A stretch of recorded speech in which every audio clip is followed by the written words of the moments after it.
सियावर रामचंद्र जी की जय।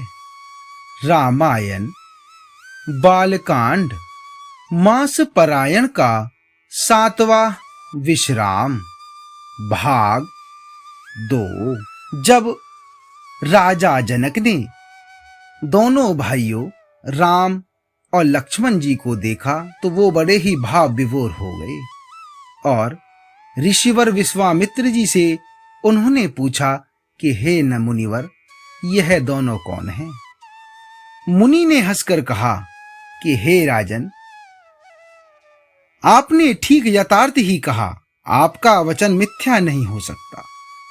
जगत में जहां तक जितने भी प्राणी हैं, ये सभी को प्रिय हैं। मुनि की रहस्य भरी वाणी को सुनकर प्रभु श्री राम मन ही मन मुस्कुराते हैं, हंसकर मानो यह संकेत करते हैं कि रहस्य खोलिए नहीं। तब मुनि ने कहा, ये रघुकुल मणि महाराज दशरथ के पुत्र हैं। मेरे हित के लिए राजा ने इन्हें मेरे साथ भेजा है। हम लखनऊ दो बंधु बर रूपशील बलधाम, मख राखेउ सबु साखी जगु, जीते असुर संग्राम। हे राजन, ये राम और लक्ष्मण दोनों श्रेष्ठ भाई रूप, शील और बल के धाम हैं। सारा जगत इस बात का साक्षी है कि इन्होंने युद्ध में असुरों को जीतकर मेरे यज्ञ की रक्षा की है।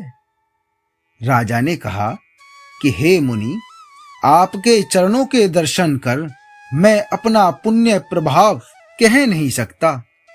ये सुंदर श्याम और गौरवर्ण के दोनों भाई आनंद को भी आनंद देने वाले हैं। इनकी आपस की प्रीति बड़ी पवित्र और सुहावनी है। वह मन को बहुत भाती है, पर वाणी से कही नहीं जा सकती। विदेह अर्थात जनक जी आनंदित होकर कहते हैं कि हे नाथ, सुनिए, ब्रह्मा और जीव की तरह इनमें स्वाभाविक प्रेम है। राजा बार बार प्रभु को देखते हैं, दृष्टि वहां से हटना ही नहीं चाहती।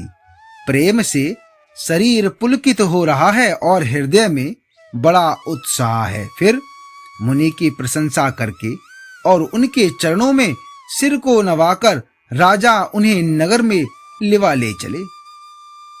एक सुंदर महल जो सब समय सभी ऋतुओं में सुखदायक था, वहां राजा ने उन्हें ले जाकर वहां पर ठहराया। तदनंतर सब प्रकार से पूजा और सेवा करके राजा विदा मांगकर अपने घर गए। रघुकुल के शिरोमणि प्रभु श्री रामचंद्र जी ऋषियों के साथ भोजन और विश्राम करके भाई लक्ष्मण समेत बैठे। उस समय पहर भर दिन रह गया था।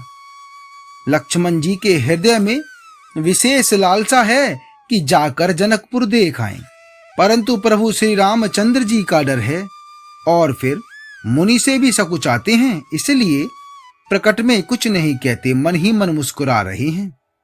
राम अनुज मन की गति जानी, भगत बछलता ही हुलसानी, परम विनीत सकुच मुस्काई, बोले गुर अनुशासन पाई।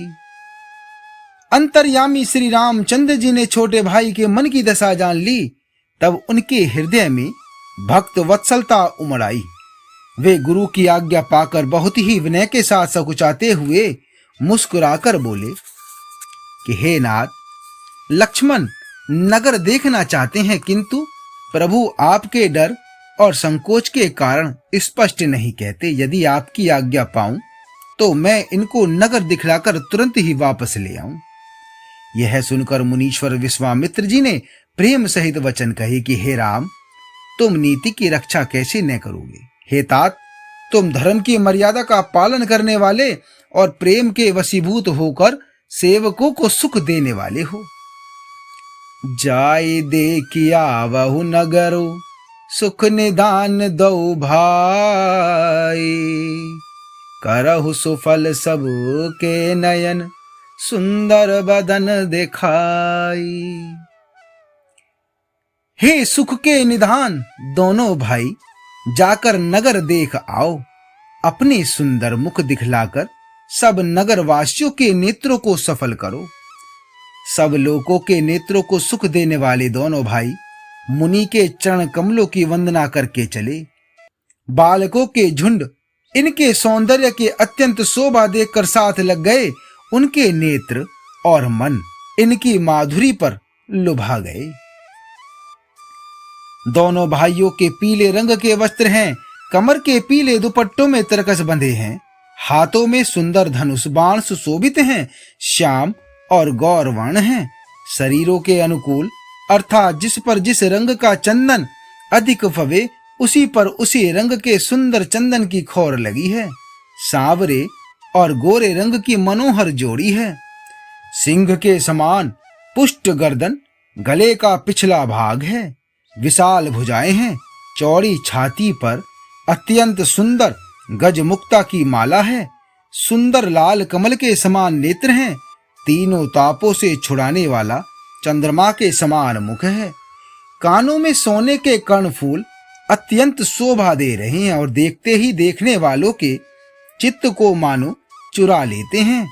उनकी चितवन दृष्टि बड़ी मनोहर है और भौहें तिरछी एवं सुंदर हैं। उनके माथे पर तिलक की रेखाएं ऐसी सुंदर है मानो मूर्तिमती शोभा पर मोहर लगा दी गई हो। रुचिर चौतनी सुभग सिर, मेचक कुंचित केस, नखसिक सुंदर बंधु दो, शोभा सकल सुदेश। सिर पर सुंदर चौकानी टोपियां दिए हैं, काले और घुंघराले बाल हैं। दोनों भाई नख से लेकर शिखा तक, एड़ी से चोटी तक सुंदर हैं और सारी शोभा जहां जैसी चाहिए वैसी ही है। जब पूर्ववासियों ने यह समाचार पाया कि दोनों राजकुमार नगर देखने के लिए आए हैं, तब वे सब घर बार और सब काम काज छोड़कर ऐसे दौड़े मानो दरिद्री धन का खजाना लूटने दौड़े हों। स्वभाव से ही सुंदर दोनों भाइयों को देखकर वे लोग नेत्रों का फल पाकर सुखी हो रहे हैं। युवती स्त्रियां घर के झरोके से लगी हुई प्रेम सहित श्री रामचंद्र जी के रूप को देख रही हैं। वे आपस में बड़े प्रेम से बातें कर रही हैं। हे सखी, इन्होंने करोड़ों कामदेवों की छवि को जीत लिया है। देवता, मनुष्य, असुर, नाग और मुनियों में ऐसी शोभा तो कहीं सुनने में भी नहीं आती।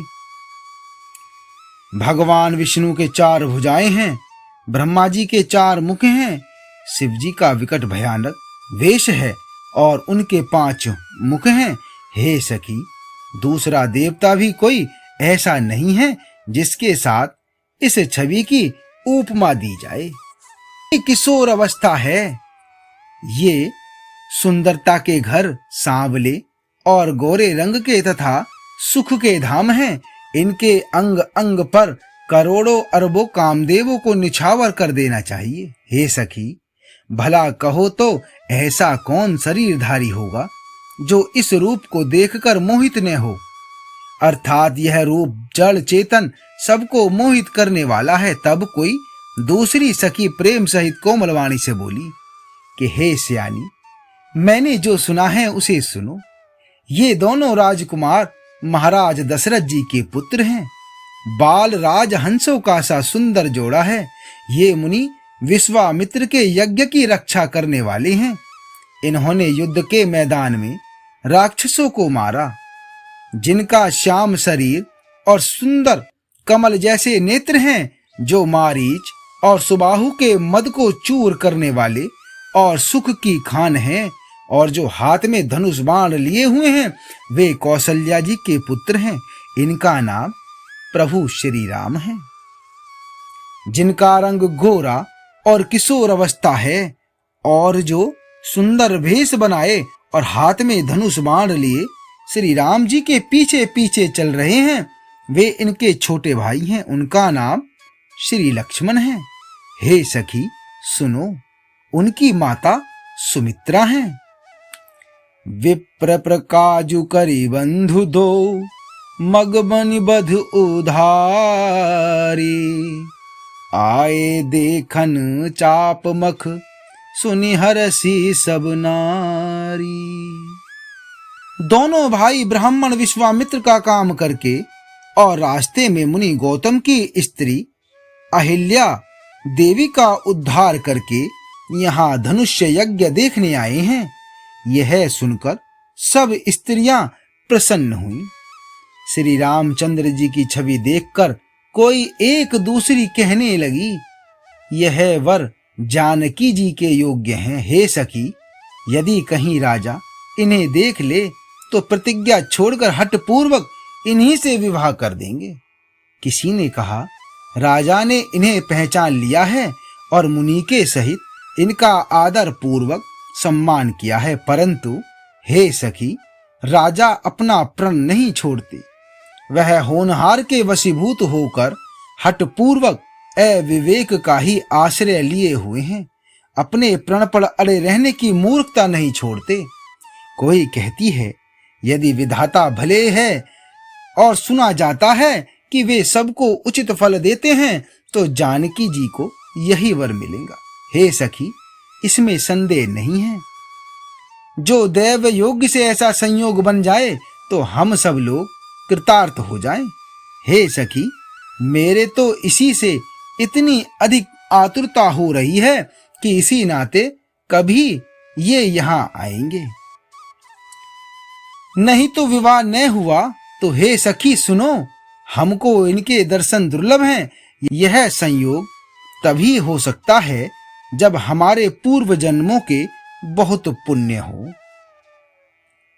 दूसरी ने कहा कि हे सखी, तुमने अच्छा कहा, इस विवाह से सभी का परम हित है। किसी ने कहा, शंकर जी का धनुष कठोर है और ये सांवले राजकुमार कोमल शरीर के बालक हैं। हे सयानी, सब असमंजस ही है।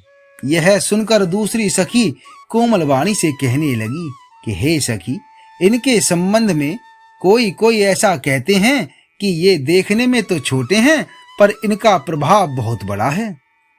जिनके चरण कमलों की धूलि का स्पर्श पाकर देवी अहिल्या तर गईं, जिसने बड़ा भारी पाप किया था, वे क्या शिवजी का धनुष बिना तोड़े रहेंगे? इस विश्वास को भूलकर भी नहीं छोड़ना चाहिए। जिस ब्रह्मा ने सीता को सवार कर बड़ी चतुराई से रचा है, उन्हीं ने विचार कर सांवला वर भी रच रखा है। उनके ये वचन सुनकर सब हर्षित हुई और कोमल वाणी से कहने लगी, ऐसा ही हो। आगे का भाग 3 में। जय श्री राम।